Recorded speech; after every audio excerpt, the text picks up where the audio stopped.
Gen Z is being brainwashed, and nobody's stopping it. In mid-2019, Dr. Kirsten Müller-Wahl, a psychiatrist in Germany, started noticing something strange. Teenagers were coming into her clinic with sudden, uncontrollable tics, jerking motions, twitching, and blurting out obscenities. What stood out was that none of them had a history of Tourette's. Even stranger, many of them were saying the same thing over and over: "You are ugly." At first it seemed random, but when Dr. Müller-Wahl reached out to other specialists around the world, she realized it wasn't just happening in her clinic.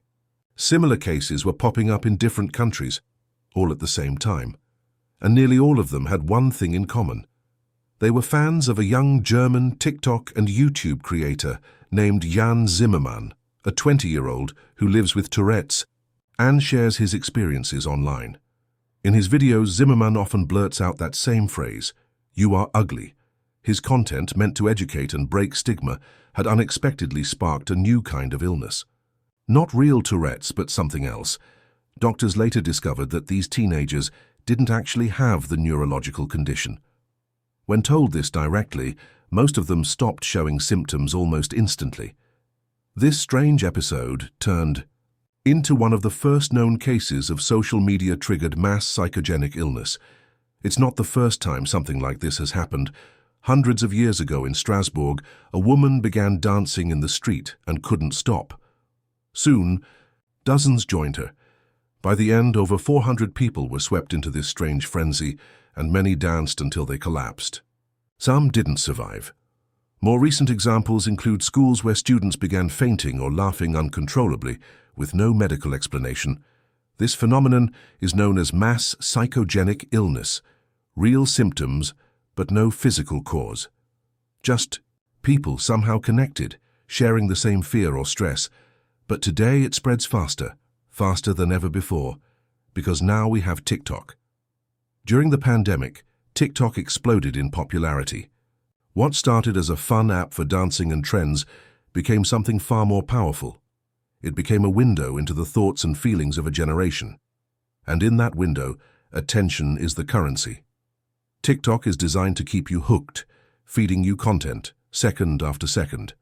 One video leads to the next, and suddenly an hour is gone. And the more outrageous or emotional the content, the more likely it is to go viral. That's what makes videos of mental health conditions like Tourette's so attractive. They're emotional, raw, unfiltered.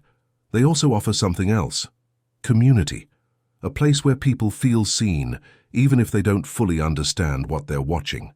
In a world where attention is everything, copying what works becomes second nature.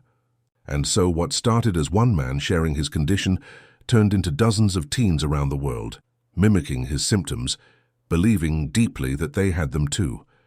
Doctors called it the first social media-induced psychogenic outbreak, but it may not be the last, because TikTok doesn't just reflect our culture, it shapes it. Its endless stream of bite-sized content reshapes how we think. It shortens our attention spans. It teaches us to chase trends and validation. Some young people say they can't even watch a full 10-minute video anymore, even if they want to. The consequences go deeper.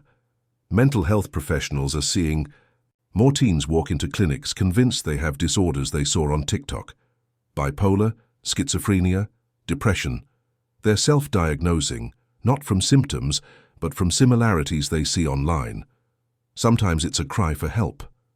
Other times, it's a way to feel connected, to belong. And while there's nothing wrong with wanting to be understood, the danger lies in mistaking entertainment for medical advice. Still, there's a flip side to all of this. Social media can also break stigma. It can help people talk about what they're going through. It can let someone struggling in silence feel a little less alone. That sense of shared experience is powerful, but without balance, even good things can spiral. TikTok isn't going away. And deleting it isn't the answer. What matters more is how we use it and how much we allow it to shape us, because it is shaping us. Every scroll, every swipe, every video that pulls us in, it all leaves a mark. Mass psychogenic illness isn't new, but TikTok has taken it to an entirely new level. What used to take months to spread can now circle the globe in days. And if this story of the TikTok ticks tells us anything, it's that we're only beginning to understand how much power these platforms truly have. Thanks for sticking around to the end. No dance clips, no challenges, just a reminder that sometimes stopping to reflect is the most powerful thing you can do.